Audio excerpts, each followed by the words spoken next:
부라고 하는 것은 태어날 때부터 타고난 무형자산과 그리고 우리가 노력으로 개발한 무형자산, 이 두 개의 무형자산을 돈이라고 하는 유형자산으로 바꾸는 과정이라고 해요.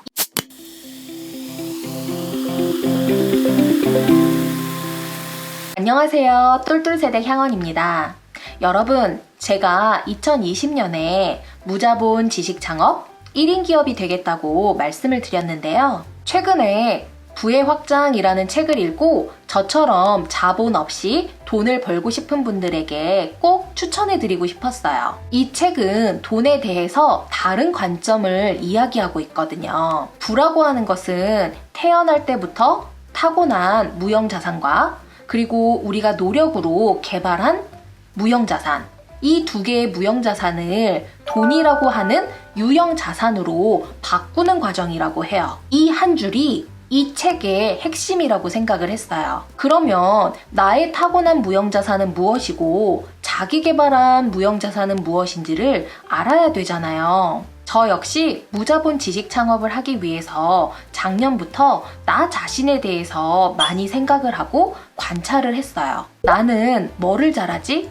난 뭘 좋아할까? 어떤 걸 할 때 행복하고 즐겁지? 나에게 가치가 있고 보람찬 일은 무엇일까? 등등 스스로에게 질문을 하고 답을 하면서 찾아가고 있어요. 그리고 나를 어떻게 세상에 알려야 될까? 이런 고민 끝에 블로그와 유튜브를 본격적으로 하게 된 거예요. 여러분들은 여기까지 들어보신 후에 나에겐 어떤 무형자산이 있을까 생각을 해보셨나요? 조금은 막연하다는 생각도 들지 않으신가요? 이 책에서 말하는 무형자산에는 신용, 네트워크, 절제, 친절 이런 것들이 있어요. 그런데 저는 이 중에서 두 가지 신용과 네트워크에 대해서 조금 더 말씀을 드릴게요. 첫 번째로 신용은 남의 돈이나 자원을 빌려 쓸 수 있는 무용의 한도라고 정의를 해요. 신용은 자본주의 사회를 설명하는 핵심이라고요. 일반적으로 대출이라고 하면 위험한 거라고 생각을 하잖아요. 저 역시도 대출 이퀄 빚이라는 생각 때문에 굉장히 두려워했거든요. 근데 신용을 사용하고 있는 사업가들은 이런 말을 한대요. 자격만 있으면 누구나 돈을 빌릴 수 있는 사회인데, 그래서 가진 것이 없어도 큰일을 할 수 있는데 이 멋진 상황이 왜 무섭냐고요. 신용은 한 사람의 인상, 인품, 행동, 그리고 가능성, 가치관, 윤리의식 같이 이런 모든 것을 종합적으로 살펴보는 지표라고 해요. 따라서 한 사람이 가진 경제학적 무형자산의 총 가치는 그 사람이 가지는 신용의 크기로 계산이 가능하다고요. 내가 현재 돈이 없어도 신용이 있다면 레버리지로 활용할 수 있다는 것. 이 책을 읽으면서 바뀐 생각이에요. 그동안에는 신용을 개인과 개인 사이의 신뢰관계 정도로만 생각을 했었어요. 근데 신용이야말로 부모에게서부터 받을 재산이 없는 사람들에게는 가장 큰 자산이라는 생각이 들더라고요. 그리고 두 번째는 네트워크예요. 신용은 나와 연결된 사람들과의 관계의 질을 말한다면 네트워크는 연결된 사람, 대상 그 자체를 의미하는 거예요. 따라서 신용과 네트워크는 서로 보완적인 관계라 할 수 있고요. 네트워킹이라고 하는 것은 서로 도움이 될 수 있는 사람들끼리 만나서 시너지를 일으키는 거예요. 전 이 말에 100% 동의를 해요. 지난 영상에서도 제가 인복이 가장 중요하다고 말했던 것처럼 사람이 정말 중요하니까요. 제가 블로그에 글을 쓰고 유튜브를 하면서 그동안에는 만나기 힘들었던 분들을 요즘에 자주 만나고 있거든요. 서로에게 도움이 되려고 노력을 하고 공동의 목적을 가지고 서로 윈윈할 수 있는 관계로 발전이 되기도 하고요. 이런 분들을 많이 만나면 만날수록 저 역시 성장해야겠다는 생각을 많이 해요. 그래서인지 요즘에 제 생활은 전보다 훨씬 활기차고 몰입하고 있거든요. 네트워크라는 것이 살아 숨쉬는 자산이라는 점에서 저는 또 한 번 놀랐어요. 그동안에는 신용이라는 것도 네트워크도 자산이라고 생각을 못했었는데요. 이 책을 읽으면서 이미 내가 가지고 있는 게 많이 있구나라는 걸 느꼈거든요. 그럼 이런 무형자산이 어떻게 유형자산이 될 수 있을까요?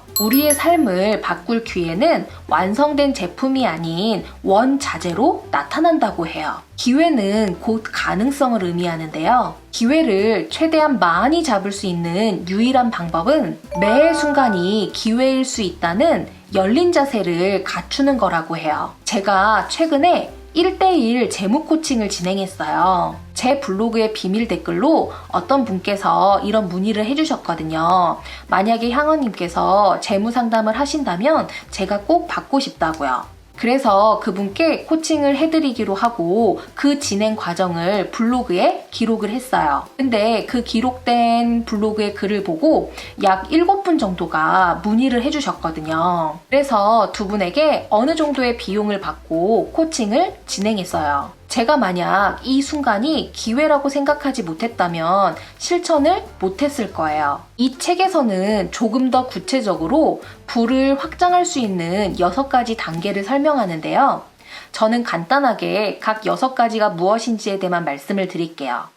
좀 자세한 내용은 책을 통해서 직접 확인해 보시면 좋을 것 같아요. 첫째, 나를 포함한 3명의 동료를 찾아라. 둘째, 거인의 어깨에서 시작하라. 셋째, 질문, 공감, 경청하라. 넷째, 작은 실천을 실제로 해봐라. 매출을 일으켜보라. 다섯째, 스스로에 대해 격렬한 감정을 가져라. 여섯째, 하고자 하는 목표 앞에서 결코 겸손한 태도를 지니지 말라예요. 제가 작년에 독서 모임과 퍼스널 브랜딩 스터디 모임을 모집하고 직접 운영을 해봤어요. 혼자일 때보다 함께할 때 빠르게 성장하는 것을 느낄 수가 있었거든요. 또 제가 가진 장점을 확인할 수 있는 계기도 되었고요. 저는 사람들을 만나면 상대방의 이야기를 많이 듣거든요. 그러면 자연스럽게 상대방의 장점이 눈에 들어와요.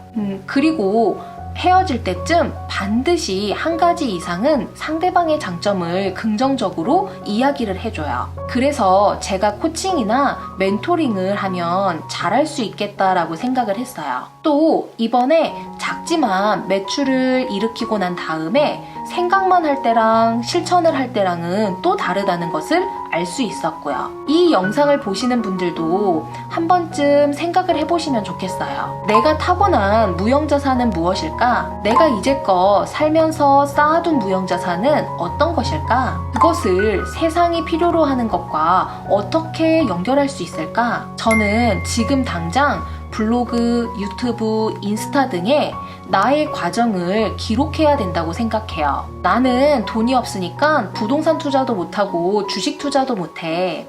재테크는 돈이 없는 나에게서는 너무나 먼 얘기야. 이렇게 생각하지 않으셨으면 좋겠어요. 내가 이미 가지고 있는 무형자산을 찾아보시고 그것을 꼭 유형자산인 돈으로 연결해보시는 시도를 하시면 좋겠어요. 오늘 영상은 어떠셨나요? 제 영상이 좋으셨으면 구독과 좋아요, 도움이 되실 분들에게 공유도 부탁드려요. 오늘도 감사함으로 가득하고 풍요로움으로 가득 채워진 하루 보내세요.